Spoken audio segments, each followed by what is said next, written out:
and gentlemen, we're back live on this Wednesday, the 11th day of December, 2013. And John B. Wells, host of Coast to Coast AM, along with the great George Norrie and others, is a veteran radio host and voice actor with credits ranging from radio stations and TV shows to movies and advertisements. But I like him for his libertarian, constitutional, classical conservative views and just enjoy listening to his show. It's one of my favorite times to listen to Coast AM. And he's done advertisements and worked for big companies, you name it, in all 7 continents. He's also a musician, writer, composer, martial artist, and aviator. In addition to serving as the announcer for CBS's Late Late Show with Craig Kilborn, Wells has lent his voice to Oliver Stone's JFK, talk radio films, and appeared in many other films. He's also recently voiced promos for Discovery Channel's Deadliest Catch and Gold Rush. After frequently serving as a guest host on Coast to Coast AM, he, for the last few years now, has been hosting and is very, very popular. And so, in fact, one of the most popular time slots there. And so we're very excited to have him. CaravanToMidnight.com, jbwells.com are his websites. And I saw him up there at the whole JFK 50th, and then he was there with us for about 4 hours, left a little while before the police attacked us. We thought it was all over.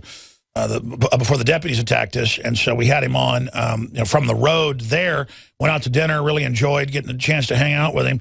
So I invited him down to Austin, Texas, so he hopped on a flight from Big D, like a 25-minute flight, and came in here, and he's with us for the second half of the transmission. And I told him, I said, what do you want to talk about this morning before he flew here? And he said, whatever you want to cover, just like when I go on his show. And then I said, well, I mean, what do you want to cover? And he said, look, just throw out questions at me, and then I'll try to give you my take on them. Now, you know how I am, John. As soon as I start talking, or if you pause for me, I'll jump in. So you're here. I want you to be able to talk some and go over, all these articles. So I'm going to throw a lot of subjects out at you today and just randomly get your take on it. Bitcoin. Set up. Nothing is, by the way, it's great to see you. Good to see you, buddy. Fabulous complex you have, and all your people are so nice and professionally get it done. It's a really smoking crew. I like it. Well, we're really about to go to the next level, so we're running around like an anthill. Yeah, this whole Bitcoin thing, I subscribe to the proposition that none of this stuff is by accident, and everything that we see, it's like, look the other way.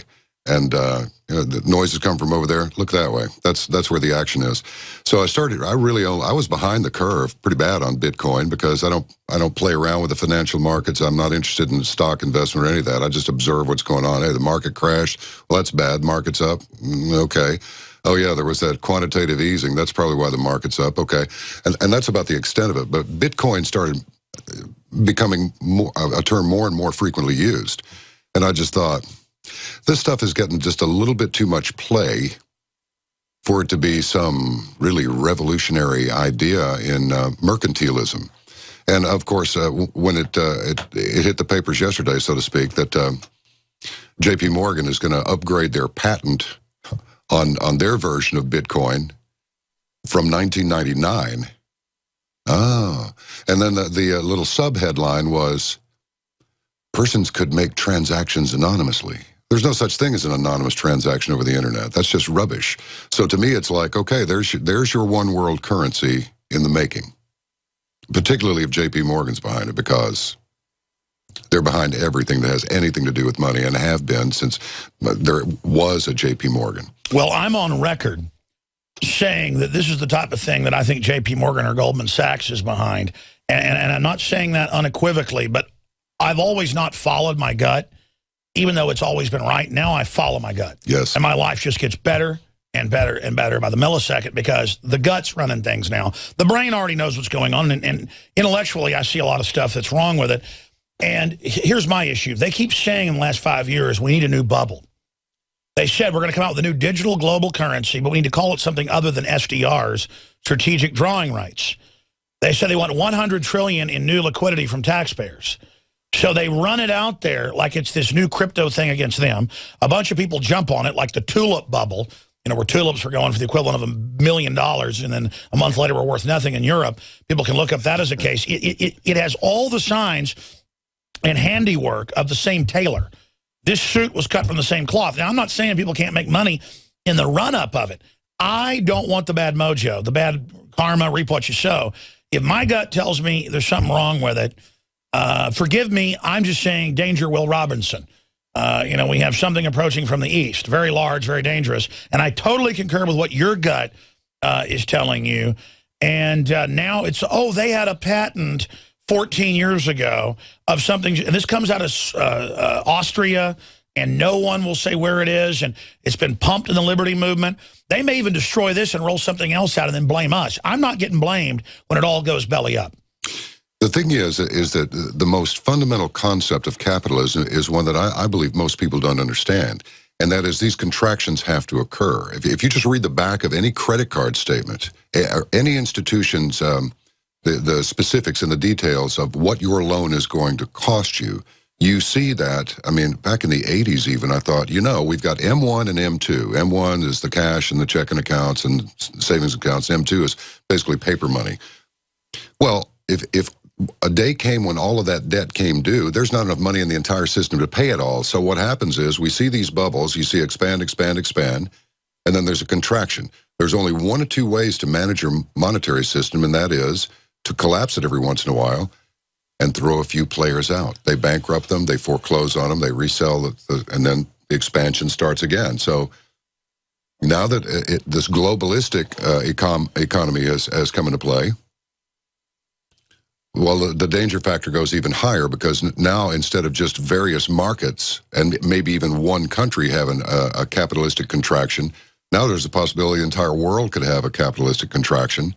And to salvage it, lots and lots of players will have to be thrown out, lots of foreclosures, lots of property seized.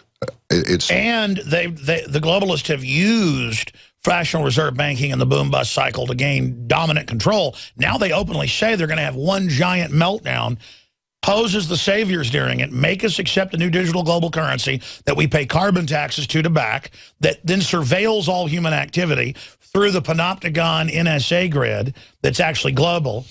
And then they can selectively shut down all their competition with selective enforcement. That is a high-tech total tyranny. And that, John B. Wells, as you've accurately broken it down, is the New World Order capstone, the master plan. And how do we get the general public that they're smart enough to know, to watch Sports Center and to know everything about the NFL? They've got to learn about the world.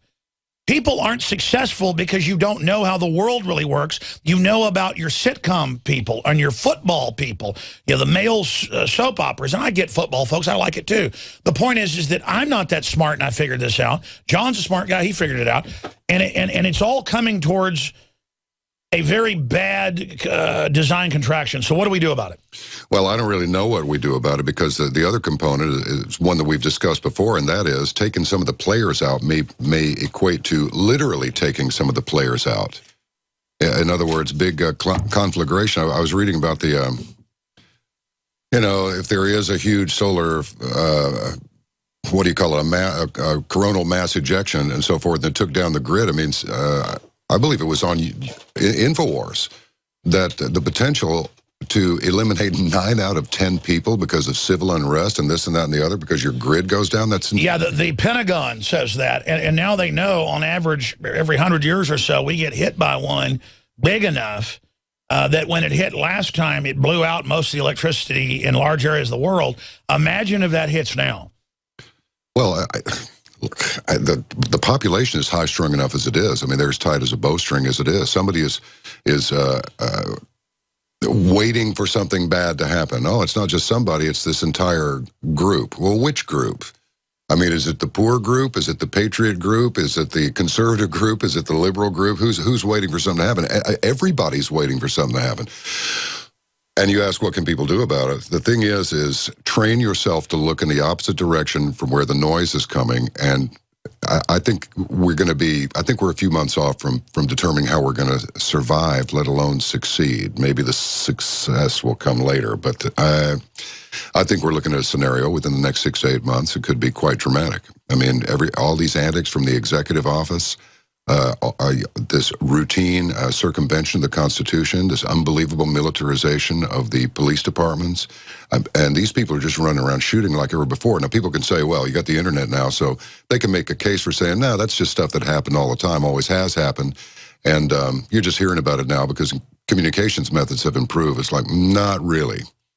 There's a greater frequency of cops shooting people that should not have been shot. I mean, this guy that shot this kid with the BB gun is back on duty. Now, the one that shot at the car in New Mexico, he gets fired.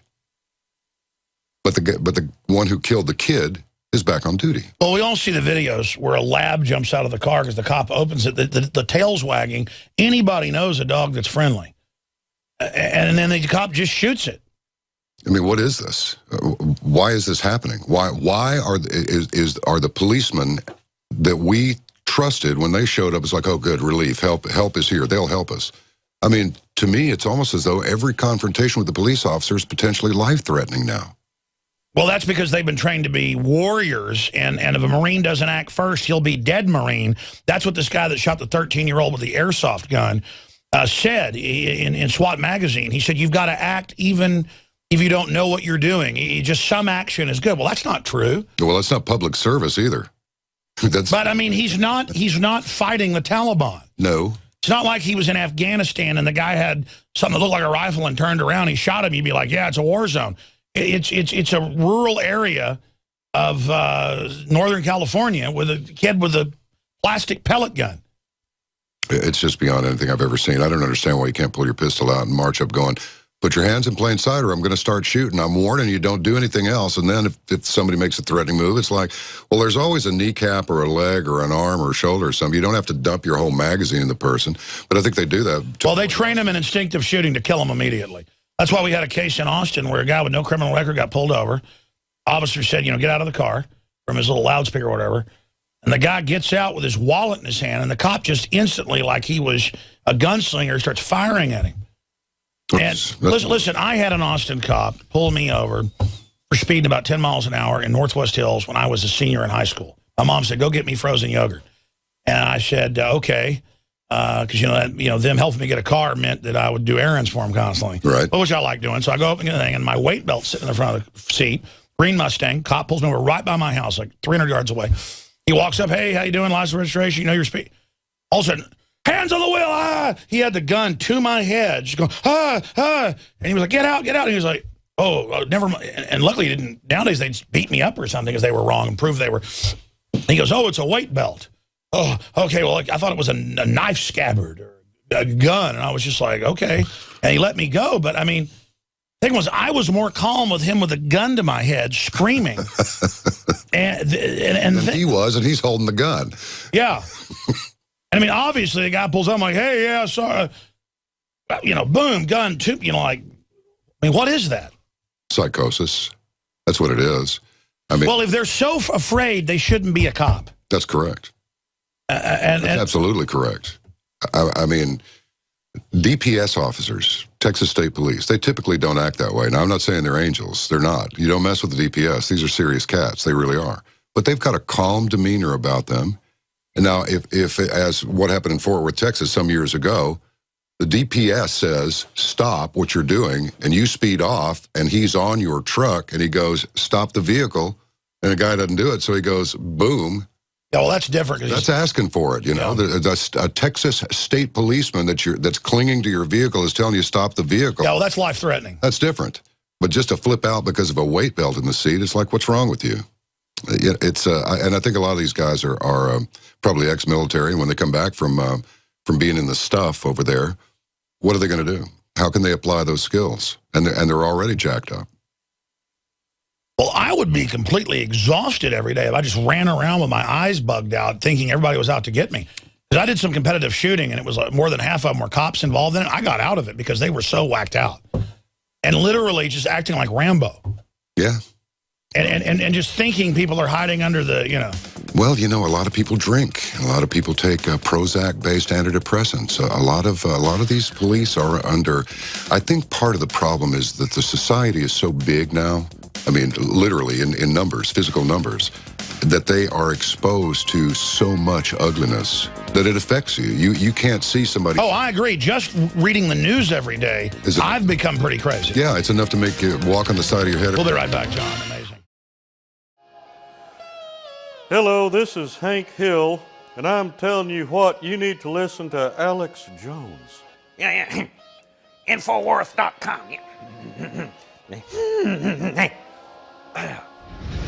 Judge, what is the secret of the universe? Infowars.com.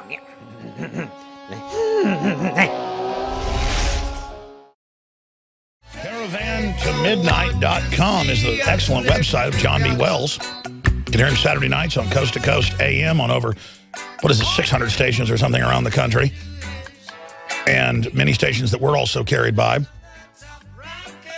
And he's here in studio with us. We're going to open the phones up in the next hour. We're going to get into the state of the media. He was asking during the break, how long will they let us continue to do this? That's the big question. We're going to talk about that. We're going to get into Obama and his executive power grabs, the Middle East, the government funding Al-Qaeda, all of this and a bunch of news I haven't covered yet. Briefly, it is Christmas. It's the holiday season. Your purchases at InfoWarsStore.com with the great products only helps fund our operation here. I mean, we couldn't do it without you. And then it also helps you have great health, great products for you and your family. The Nascent Iodine, the proprietary blend, has just done so much for my body, my skin, my thyroid, my brain. It's just amazing. It's available at InfoWarsLife.com. Our new Arabica, Chiapas high mountain grown, beyond fair trade, right from the co-ops. Coffee is just the best out there. It's my favorite coffee. You may differ, but get a bag. It's very fairly priced. We've got several blends there, and also one with reishi mushrooms for your immune system and more at InfoWarsLife.com. And finally, it's really important to give the gift of I would say the Nascent Iodine or the Fluoride Shield or the Super Male Vitality, because everybody that ends up taking this goes, man, Alex, you're not joking. This is really great coffee. Let's face it, it's a supplement too. Or, hey, Alex, you're not playing games about this Nascent Iodine. This is so different. Look, I discover incredible things. I bring them to you. And we just launched the Maiden1776.com brass belt buckles with George Washington and, Down with Tyranny and the new Made in America apparel line. That's how we're funding the building of our media operations. That's also available at InfoWarsStore.com or Maiden1776.com. We have Made in America flags that are high quality, not made in China by slaves. So a lot of unprecedented stuff up there on the site. Now you can watch the InfoWars Nightly News streaming live as it happens for free. Check it out at Infowars.com/show.